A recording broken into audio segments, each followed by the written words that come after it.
Assalamualaikum students, welcome to Funds Academy with lecture number 2.9, first year physics coaching. Baba, chapter number 2, scalars and vectors with topic continua kinds of vectors. उनमें असांजो position vector. Position vector माना कंहिं बि particle ॾिसो मां तव्हांखे ॿुधायो त तव्हांजे आसपास में तव्हांजे कमरे में को फ्रेम आहे या का शइ टंगी पई आहे त हाणे इहो कोन चइबो साइंस में त ओ या शइ उते आहे मां आङुर खणी तव्हां ॿुधायो थो यार ठीकु आहे उहा शइ नज़र त ईंदी पर उनजी बीहक किथे आहे उनजी पोज़ीशन किथे आहे उहा मेजरमेंट कीअं कबी. मिसाल जेकर फॉर एग्ज़ाम्पल हीअ ऐं हीअ हिकिड़ी बॉडी आहे तव्हां खां पुछो त बाबा हिन जी पोज़ीशन किथे आहे केरु चवे त ओ या हिते आहे ठीकु आहे हीअ नज़र अचे थी पर हाणे इनखे प्रॉपर हिन जी मेजरमेंट लाइ रेफरेंस खपंदो आहे लाज़मी. मूं तव्हांखे ॿुधायो त जीअं का शइ घर में ॻोल्हियो था किथे पई आहे हिकु चाबी किथे पई आहे त तव्हां रेफरेंस ॾींदा आहियो. चाबी टीवीअ जे भरिसां पई आहे, चाबी अलमारीअ जे भरिसां पई आहे, चाबी फ्रिज जे मथां पई आहे. हाणे यानी ॻोल्हिजे यानी असांखे ज़रूरत चाबीअ जी आहे पर विच में फ्रिज बि अची वई, टीवी बि अची वई, मशीन बि अची वई. चाबी जेका आहे सा दरवाज़े जे भरिसां पई आहे, चाबी अलमारीअ जे भरिसां पई आहे, चाबी पखे जे भरिसां पई आहे, चाबी एसीअ जे भरिसां पई आहे. माना इहे अहिड़े क़िस्म जा असांखे जवाब मिलंदा आहिनि घर में. ओके, हाणे अचूं था त बाबा त इहो जेको रेफरेंस था ॾियो पर साइंस में रेफरेंस जेको थींदो उहो फ्रेम जो रेफरेंस थींदो. उन लाइ कार्टीसियन कोऑर्डिनेट सिस्टम था इस्तेमालु कयो. उन लाइ तव्हां रेफरेंस लाइनूं था इस्तेमालु कयो, X axis, Y axis, Z axis, ऐं उहे ख़बर आहे तव्हांखे त उहे लाइनूं स्टार्ट थींदियूं आहिनि ओरिजिन खां. ओके, हाणे फ़र्ज़ु कयो ॾिसो हीअ असां हिकिड़ो प्लेन आहे, ही कार्टीसियन कोऑर्डिनेट सिस्टम आहे. माना ही रेफरेंस जो फ्रेम आहे जेको ॿिनि लाइनुनि ते मुश्तमिल आहे. माना हाणे ही इन एक्स वाई प्लेन सघिबो. हाणे जेकर फॉर एग्ज़ाम्पल हिकिड़ी पॉइंट आहे, हिकिड़ी पॉइंट असांजी पॉइंट पी हिते आहे, इहा पॉइंट पी आहे. हाणे इहो कोन चइबो थो या पॉइंट हिते आहे पर इन जो हवालो इन जी proper position with respect to frame. माना हाणे इहो पोज़ीशन वेक्टर ॿुधाईंदो त इहा पॉइंट ओरिजिन खां इहो पोज़ीशन वेक्टर जो कमु आहे. पोज़ीशन वेक्टर जो कहिड़ो कमु आहे त प्रॉपर पोज़ीशन ॿुधाइणु. हिकु पॉइंट ओरिजिन खां केतिरो परे आहे ऐं कहिड़े डायरेक्शन में आहे, इहो कमु आहे पोज़ीशन वेक्टर जो. हाणे ॾिसो त जेकर असां फ्रेम जो इस्तेमालु कंदासीं ऐं ज़ाहिरी आहे असां वेक्टर ड्रा कंदासीं टेल ओरिजिन ते ऐं असां वेक्टर ड्रा था कयूं हिन पॉइंट पीअ ताईं. हाणे ही लाइन जी लेंथ ऐं एरो इहो वेक्टर आहे. हाणे इहो पोज़ीशन वेक्टर आहे. माना ज़ाहिरी अकॉर्डिंग टू स्केल ई असां ड्रा कंदासीं पर हिते ओरिजिन खां इहा पॉइंट केतिरो परे आहे. हाणे एक्स कोऑर्डिनेट में आहे, हिन सां गॾु यूनिट वेक्टर ॾिबो. त हाणे हीउ जेको वेक्टर आहे जेको ॿुधाए थो पियो त पॉइंट पी ओरिजिन खां केतिरो परे आहे ऐं कहिड़े डायरेक्शन में आहे. लाइन जी लेंथ ॿुधाईंदी त केतिरो परे आहे, एरो ॿुधाईंदो त कहिड़े डायरेक्शन में आहे. सो अलांग एक्स एक्सिस आहे. त हाणे इहो वन डायमेंशन में आयो. जेकर इहो साॻियो इहा साॻी पॉइंट जेकर हितां खणूं था इहा साॻी पॉइंट जेकर हेॾे आहे मथे यानी जेकर वाई एक्सिस में आहे सिर्फ़ु इहा साॻी पॉइंट जेकर हिते आहे फॉर एग्ज़ाम्पल त हाणे इहा बि ही पोज़ीशन वेक्टर आहे. ओके, इहो पोज़ीशन वेक्टर आहे जेको यानी वाई एक्सिस में आहे सिर्फ़ु. माना हाणे हीउ ॿुधाए थो पियो त हीअ पॉइंट पी हींअर काॾे आहे वाई एक्सिस में आहे. माना हेॾे आहे त इहा वन डायमेंशन में आहे, जेकर रुॻो मथे आहे त इहा वन डायमेंशन में आहे. त हाणे पोइ जेकर को पार्टिकल फ्रेम जे रुॻो एक्स में आहे या रुॻो वाई में आहे या रुॻो ज़ेड में आहे त पोइ लिखंदासीं in case of one dimension In case of one dimension, position vector के किया ज़ाहिर कबो is equal to xi ताने ज़ाहिर या x जो कोनो को वैल्यू हूंदो मिसाल जे करे मां अकॉर्डिंग टू इस असांजी 25 सेंटीमीटर जी लाइन आहे फॉर एग्जांपल ऐं जे करे मां यानी 1 सेंटीमीटर इज इक्वल टू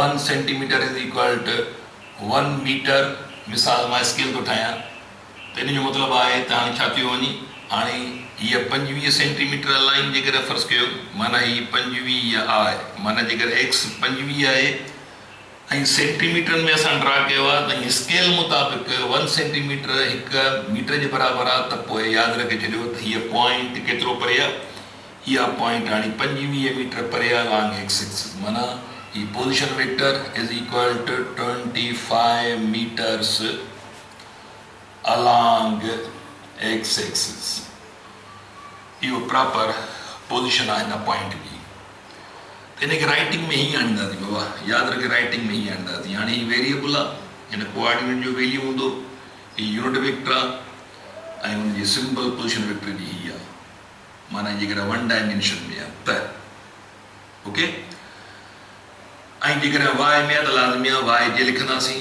जेकर z में त लाज़मी आहे z के लिखंदासीं पर यो वन डायमेंशनल रिप्रेजेंटेशन आहे and in case of two dimension in case of two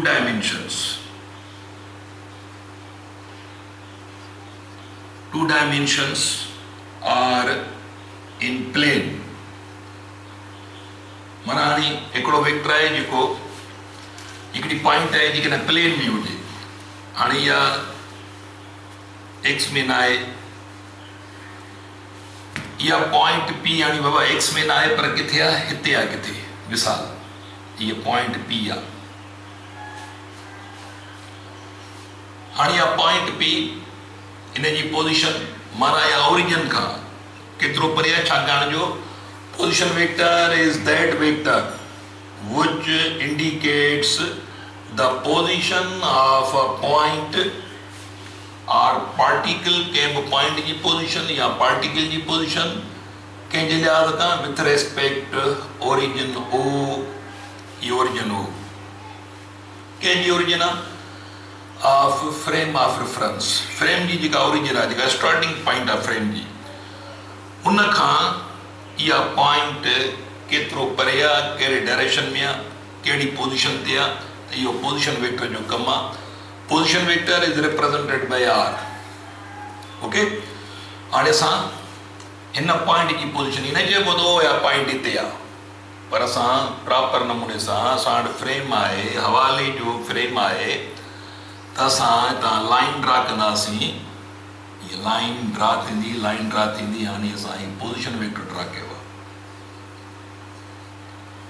हीअ असां पोजीशन वेक्टर ड्रा कयो आहे यो वेक्टर जॾहिं हिन तरफ़ हो त इहो काॾे हो अलॉन्ग एक्सिस लिखूं या ज़ीरो एंगल ते हो एक्स एक्सिस सां ज़ीरो एंगल ते हो पर हींअर एक्स एक्सिस सां सर्टेन एंगल ते आहे theta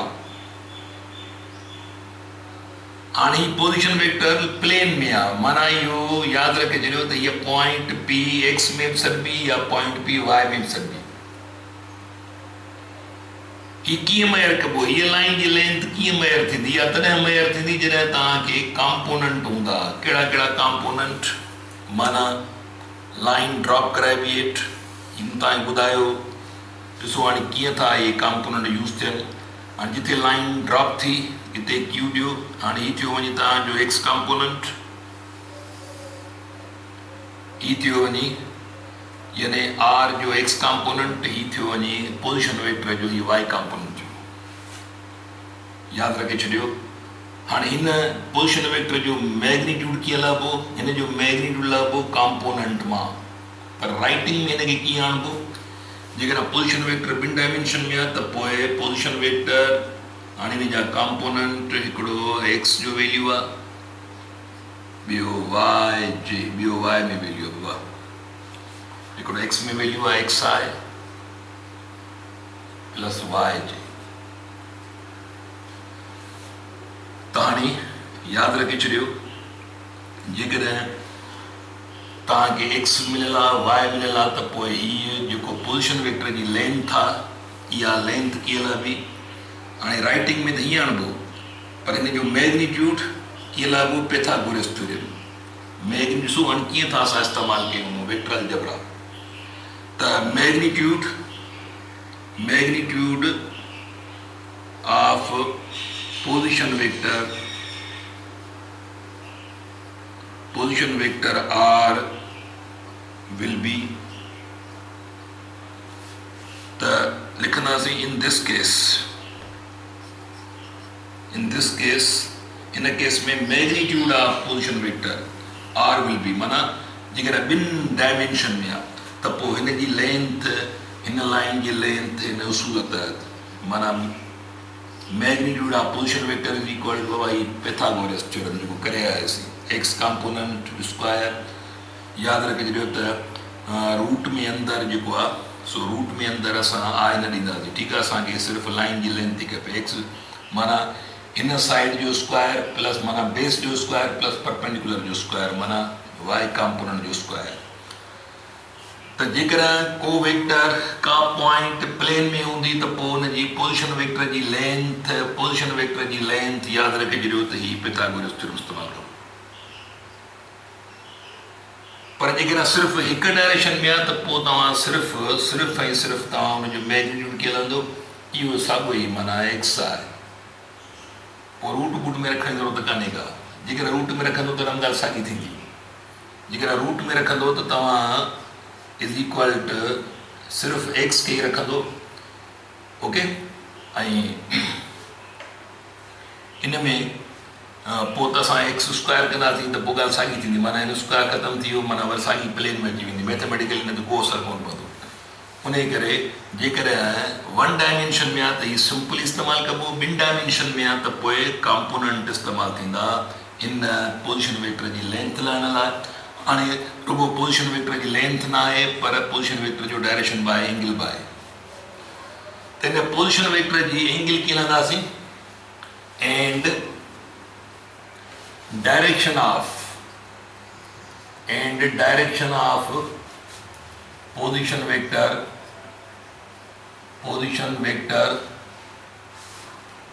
R will be position and direction of position vector R will be position learn mana I mana angle learn I cha angle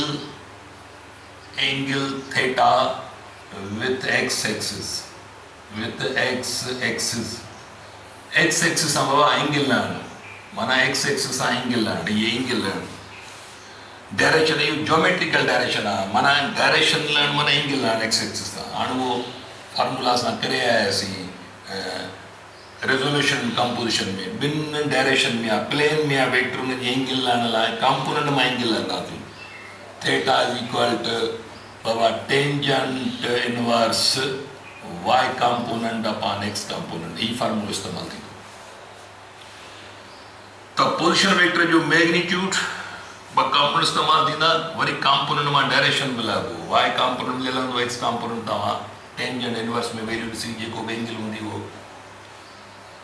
माना इहो तव्हांजो पोजिशन वेक्टर जो डायरेक्शन आहे त इहो त थियो वञी position vector in case of two dimensions one dimension में हूंदो त सिर्फ़ु simply in case of two dimension ॿिनि डायमेंशन में हूंदो त बाबा तव्हां हिनखे राइटिंग में हीअं आणींदो पोइ अंडर रूट वारो फार्मूलो इस्तेमालु कंदो लाज़मी आहे त जेकर सिंगल डायरेक्शन में आहे सिर्फ़ु अलॉन्ग एक्स एक्सिस आहे त पोइ अलॉन्ग एक्स एक्सिस लिखिबो या 0 डिग्री विद एक्स एक्सिस ॻाल्हि साॻी आहे पर हाणे जेकर प्लेन में आहे त पोइ रूल मटिजी थो वञे पोइ हीउ फार्मूलो इस्तेमालु थींदो ऐं एंगल लहण लाइ फार्मूलो इस्तेमालु थींदो ओके हाणे जेकर टिनि डायमेंशन में आहे त पोइ छा थींदो in case of 3 dimensions ताणी मां थोरो ये फ्रेम तो इस्तेमाल किया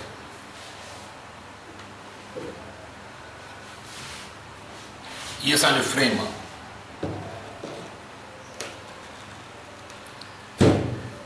जेकर 3 डायमेंशन में हुजे बाबा फॉर एग्जाम्पल हाणे जेकर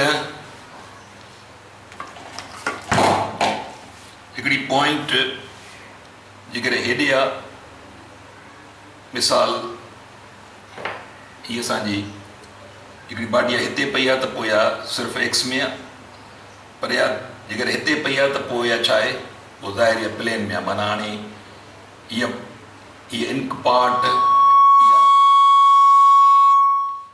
इहा इंक पार्ट केतिरो परे आहे ओरिजिन खां, हिन ओरिजिन खां केतिरो परे आहे, हीअ लाइन जी लेंथ थी ॿुधाए। हाणे इहा कीअं लाइबी, लाइ हिन जो एक्स वारो हिसो खपंदो ऐं ॿियो वाए वारो हिसो खपंदो, ऐं फॉर्मूलो पोइ हिते लिखियो पियो आहे। पर इहा हाणे इंक पार्ट हिते आहे, इहा कीअं मालूम कबी, इहा 3 डायमेंशन में, या न को एक्स में आहे, न को वाए में आहे, न को वरी ज़ेड में आहे, पर एक्स वाए ऐं ज़ेड जे दरमियान हिते आहे। त पोइ मां जेकॾहिं फ़र्ज़ु कयो, हिकिड़ो फॉर एग्ज़ाम्पल हिकिड़ो बॉल, हाणे इहो बॉल जेको आहे सो 3 डायमेंशन में आहे। इहो बॉल हाणे रुगो एक्स में न आहे, रुगो हेॾे न आहे, न को हेॾे आहे रुगो, न को हेॾे आहे, पर हिन एक्स वाए ऐं हिन ज़ेड जे ॾिसो स्पेस में सरबो, 3 डायमेंशन में सरबो। माना हाणे डायरेक्ट ओरिजिन खां त हेतिरो परे आहे, हीअ डायरेक्ट ओरिजिन खां हेतिरो परे आहे, पर हीअ लेंथ कीअं लाइबी, हाणे इहो हींअर स्पेस में आहे, 3 डायमेंशन में। हाणे हिनखे लहण लाइ एक्स बि खपंदी, वाए बि खपंदी, ज़ेड बि खपंदी। माना हाणे इहो 3 डायमेंशन में आहे, माना एक्चुअली स्पेस में आहे। माना फ्रेम जे विथ रिस्पेक्ट, इहो यादि रखे छॾियो त फ्रेम जे विथ रिस्पेक्ट इहो बॉल जेको आहे, इहो बॉल 3 तरफ़नि में आहे। इहो बॉल हाणे एक्स में बि आहे, इहो बॉल वाए में बि आहे, इहो बॉल मिसाल इहो बॉल एक्स में, या फॉर एग्ज़ाम्पल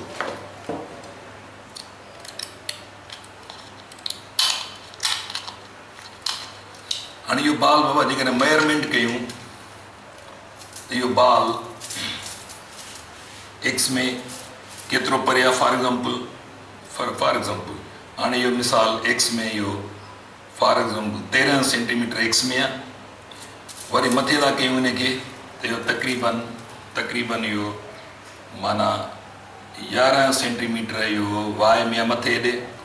वरी हितां था अचूं हेॾे त वरी इहो 11 सेंटीमीटर मथे था अचूं त वरी करे था वञूं, वरी असां ॾिसूं था पिया त इहो तक़रीबन इहो माना 19 सेंटीमीटर ज़ेड में आहे। त 12 सेंटीमीटर इहो एक्स, 13 सेंटीमीटर एक्स में आहे ऐं 11 सेंटीमीटर इहो वाए में आहे, पर 19 सेंटीमीटर इहो ज़ेड में आहे। ज़ेड हेॾे आहे, एक्स हेॾे आहे, वाए मथे आहे। त हाणे असां हेॾे था वञूं त असांखे वञिणो पवंदो 13 सेंटीमीटर, मथे था वञूं त असांखे वञिणो पवंदो 11 सेंटीमीटर, हेॾे था वञूं त असांखे वञिणो पवंदो 19 सेंटीमीटर। पर हीउ डायरेक्ट ओरिजिन खां केतिरो परे आहे। हाणे हीअ वेक्टर, हिन वेक्टर जी लेंथ लहण लाइ तव्हांखे 3 कॉम्पोनेंट खपंदा, एक्स बि खपंदो, वाए बि खपंदो, ज़ेड बि खपंदो। त अहिड़े नमूने सां जेकॾहिं फ़र्ज़ु कयो इहो साॻियो बॉल फॉर एग्ज़ाम्पल हेॾे था रखूं, फॉर एग्ज़ाम्पल इहो असां इहो साॻियो बॉल जेकॾहिं हिते आहे, फॉर एग्ज़ाम्पल हाणे हिते आहे त इहो काॾे आहे, इहो 3 डायमेंशन में आहे, इहो 3 डायमेंशन में आहे। इहो काॾे आहे, हाणे एक्स नेगेटिव में आहे, वाए पॉज़िटिव में आहे, ज़ेड बि पॉज़िटिव में आहे।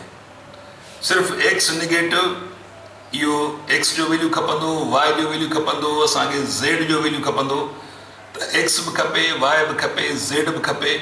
इहे 3 वैल्यू हूंदा त पोइ असांखे हिन पोज़ीशन वेक्टर जी लेंथ मिली वेंदी।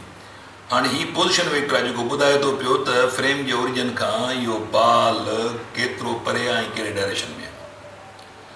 उन लाइ असांखे एक्स जो वैल्यू, वाए जो वैल्यू ऐं ज़ेड जो वैल्यू खपंदो आहे। पर जेकॾहिं इहो फ़र्ज़ु कयो हिन तरफ़ आहे, इहो बॉल फ़र्ज़ु था कयूं, इहो बॉल हिते आहे, फॉर एग्ज़ाम्पल इहो बॉल हिते आहे बॉल, त पोइ इहो एक्स पॉज़िटिव में आहे, वाए नेगेटिव में आहे, ज़ेड नेगेटिव में आहे। X positive, Y negative, Z बि नेगेटिव। त एक्स जो वैल्यू खपंदो, वाई जो वैल्यू खपंदो, ज़ेड जो वैल्यू खपंदो असांखे हिन वेक्टर जी लेंथ पोइ मिलंदी। पोजिशन वेक्टर जेको ॿुधाए थो पियो त हिन फ्रेम जे ओरिजिन खां हिकिड़ी शइ केतिरो परे आहे, लाइन जी लेंथ ॿुधाईंदी हिते आहे, त पोइ असां इहो एक्स में बि आहे, या शइ वाई में बि आहे, या शइ ज़ेड में बि आहे, माना 3 डायमेंशन में आहे। पर डायरेक्ट ओरिजिन खां केतिरो परे आहे इहो पोजिशन वेक्टर जो कमु आहे। त हाणे अचूं था असां उहा शयुनि खे सम्झण लाइ।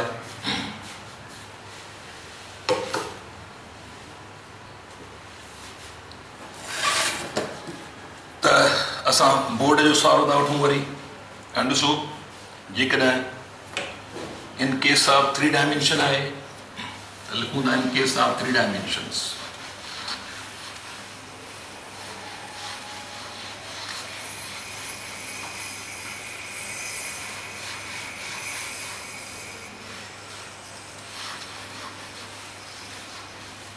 In case of 3 dimensions,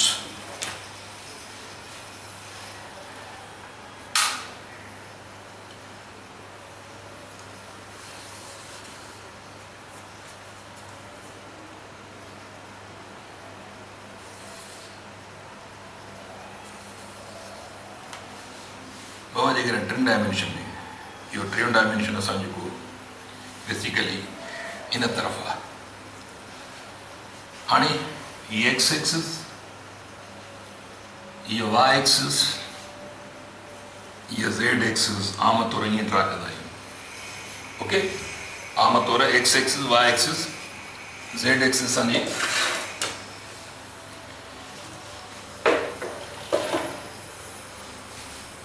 असां ईअं ड्रा कंदा आहियूं। हाणे जेकॾहिं फ़र्ज़ु कयो हिकिड़ो वेक्टर हेॾे, माना हिकिड़ी पॉइंट आहे जेका एक्स में बि न आहे, का पार्टिकल आहे एक्स में बि न आहे, हेॾे प्लेन में एक्स वाई प्लेन में न आहे, पर हीअं हेॾे हिते आहे। त पोइ असां इहे कंपोनेंट बोर्ड ते या पेपर ते कीअं ड्रा कयूं? लाज़मी आहे पहिरियां वेंदासीं एक्स में, हिन जे साम्हूं बिल्कुलु हिते एक्स में आयासीं, वरी वञूं था हेॾे मथे वाई में, वरी ईंदासीं हीअ लाइन हेॾे कंदासीं ज़ेड में, पर इहा लाइन असांखे लाज़मी हेॾे ड्रा करणी पवंदी, उन करे हीअ फिगर तव्हांजी आउट थी वेंदी। हाणे इन फिगर खे सिंपल करण लाइ थोरा असांखे इहे रेफरेंस लाइनूं तब्दील करणी पवंदियूं। हाणे तब्दील कीअं करणी पवंदियूं? उन लाइ असांखे एक्स ई करणी पवंदी। पहिरियों बाबा यादि रखे छॾियो, तव्हां इहा 3 डायमेंशनल फिगर जेकॾहिं तव्हां पेपर ते ड्रा कंदो त पोइ हिनखे एक्स कयो ऐं हिन खे वाई करिणो पवंदो ऐं हिन लाइन खे ज़ेड करिणो पवंदो, पोइ तव्हां जे लाइ फिगर इहा ईज़ी थी वेंदी। हाणे छा थींदो? हाणे अचो, हाणे फ़र्ज़ु कयो असां हीअ पोजिशन वेक्टर आहे आर, इहो एक्स एक्स में बि आहे। हाणे हीअं लाइन ड्रा कबी त हाणे हीअं त कोन ड्रा करे सघंदासीं, पर हेॾी लाइन कंदासीं, इहो एक्स में बि आहे, ठीकु आहे। हाणे फ़र्ज़ु कयो एक्स में हेतिरो परे आया आहियूं, हेतिरो परे, माना हीअ हिते लाइन, माना असां हेतिरो परे वेंदासीं एक्स में, असां इहो फ़र्ज़ु कयो हेतिरो परे वियासीं, वरी हेॾे वाई में वेंदासीं, माना असां हीअं आया आहियूं, हाणे हेॾे वेंदासीं वाई में, माना इहो वाई में वेंदासीं, हेॾे वाई में वेंदासीं, ठीकु आहे। हेसि ताईं आया आहियूं वाई में, माना असां एक्स में आयासीं, वाई में वियासीं, हाणे मथे वेंदासीं ज़ेड में, माना हाणे मथे वेंदासीं ज़ेड में, हीअं मथे ज़ेड में वेंदासीं बिल्कुलु जेको आहे। माना हिन मतिलबु आहे असां हेॾे विया आहियूं, जेको यानी हीअ जेका लाइन हेॾे ड्रा थियल आहे, इहा एक्चुअली हीअं तसवुरु कबी, एक्स में बि आयासीं, असां वाई में बि वियासीं, असां ज़ेड ते पोइ हिते पहुतासीं, माना हिन जे फ्रेम यानी वेक्टर जे हेठि ताईं पहुतासीं, जिते उहो पार्टिकल या पॉइंट आहे। हाणे जेकॾहिं एक्चुअली इहा जेकॾहिं मां फ़र्ज़ु कयो हितां बल्ब ॿारियां त हिन जो शेड वञी ठहंदो हेॾे, इहो पोजिशन वेक्टर एक्चुअली यानी इहा पॉइंट हिते आहे, इहा बोर्ड ते ईअं ड्रा कबी, माना इहा पॉइंट जेका हिते मूं ॾिसी आहे, इहा एक्चुअली असां जेकॾहिं हिते हिन जो शेड तसवुरु कयूं, इहो शेड वञी ठहंदो हिते। त हाणे हीअ जेका पॉइंट आहे, पॉइंट पी हाणे 3 डायमेंशन में आहे, इन जा यादि रखे छॾियो त इन पॉइंट, इहो पॉइंट पी, हाणे इहो हिन जो पोजिशन वेक्टर आहे। हाणे पॉइंट पी जी इहो पूरी 3 डायमेंशन में तसवुरु, माना इहो हेॾे था वञूं, मतिलबु आहे असां एक्स में बि आहियूं, वरी असां करे विया आहियूं, वरी असां ये एक्स में वियासीं, हेॾे एक्स में वियासीं, वरी वाई में वियासीं, वरी ज़ेड में वियासीं, माना इहा पॉइंट हिते आहे हिते बोर्ड खां हेॾे हटी आहे। हाणे न को एक्स में आहे, न को वाई में आहे, न को ज़ेड में आहे, पर स्पेस में आहे, 3 डायमेंशन में।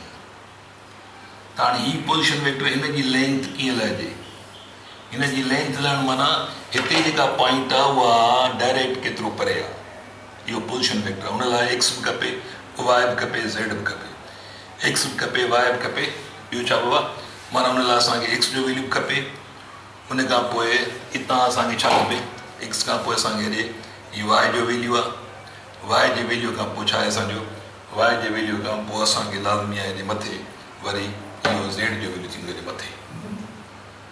त हाणे ज़ेड जो वैल्यू फ़र्ज़ु कयो हिते आहे, माना हीअ ज़ेड जी हिते आहे, त पोइ असांखे छा थींदो, हाणे इहो वेक्टर आहे जेको हीअ वेक्टर जेको आहे हीअ वेक्टर हेसि ताईं थो अचे, माना इहा पॉइंट एक्स में बि आहे, या पॉइंट वाई में बि आहे, या पॉइंट ज़ेड में बि आहे हिते। ठीकु आहे, त इहा बोर्ड ते ईअं ड्रा कबी, हीअ पोज़ीशन वेक्टर आहे, इहा पॉइंट 3 डायमेंशन में आहे, इहा एक्स में बि आहे, इहा पॉइंट वाई में बि आहे, या पॉइंट ज़ेड में बि आहे। त हिनखे थोरो तब्दील करणु पवंदो फिगर खे कन्वीनियंट करण लाइ, हिनखे एक्स एक्सिस करिणो पवंदो, हिनखे वाई एक्सिस करिणो पवंदो, हिनखे ज़ेड, तॾहिं वञी इहा फिगर तव्हांजी क्लियर थींदी। त हाणे हीअ वैल्यू एक्स आहे, वाई जे, हीअ तव्हांजो ज़ेड के, माना हाणे हिन पोज़ीशन वेक्टर जा 3 कंपोनेंट्स आहिनि। त number 3, in case of 3 dimensions, in case of 3 dimensions, position vector will be, and position vector is equal to xi plus yj plus zk। इहो पोज़ीशन वेक्टर जी रिप्रेज़ेंटेशन ईअं थींदी जेकॾहिं 3 डायमेंशन में आहे, ऐं हीअ जेको लाइन जी लेंथ आहे हेॾे, माना हीअ जेका लाइन जी लेंथ आहे हिन जो लेंथ मिलणु, मैग्नीट्यूड लहणु, इहो कीअं लहिबो, पैथागोरस थ्योरम मूंखे थोरी एक्सटेंशन ॾिबी, एक्स ऐं वाई जो वैल्यू आहे X square plus Y square इज़ाफ़ी ज़ेड स्क्वायर कबो हाणे।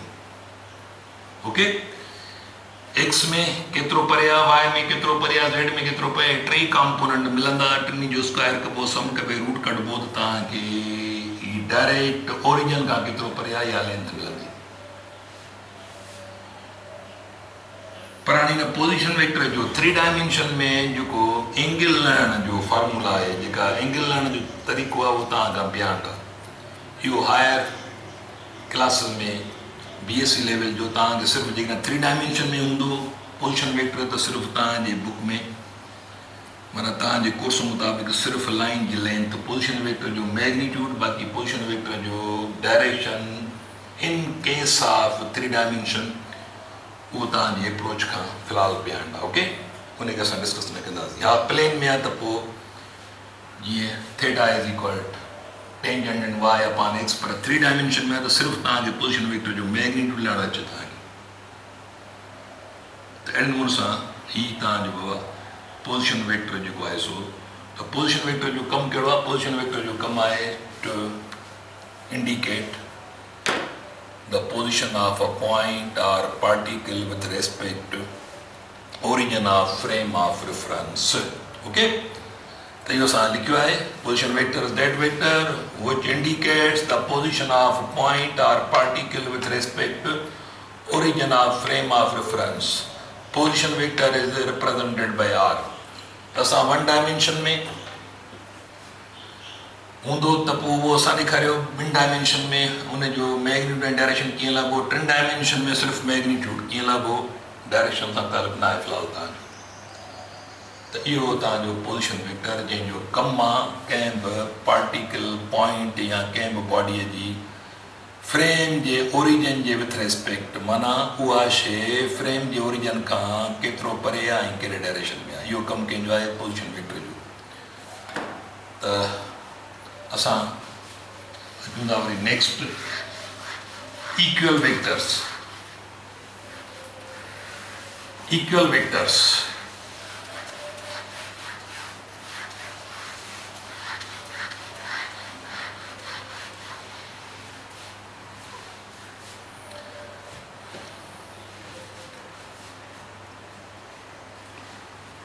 Number 5,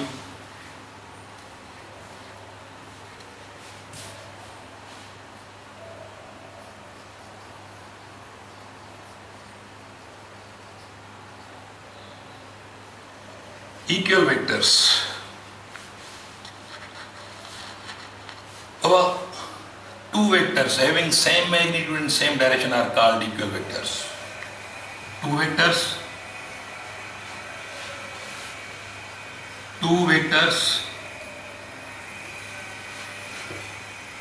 having same magnitude and same direction, same magnitude and same direction are called equal vectors. Equal vectors. ब वेक्टर सागे मिक़दार जा हुजनि, सागे डायरेक्शन में हुजनि. मिसाल ये हिकु दीवार आहे, इन ते ब फोर्स लॻनि था.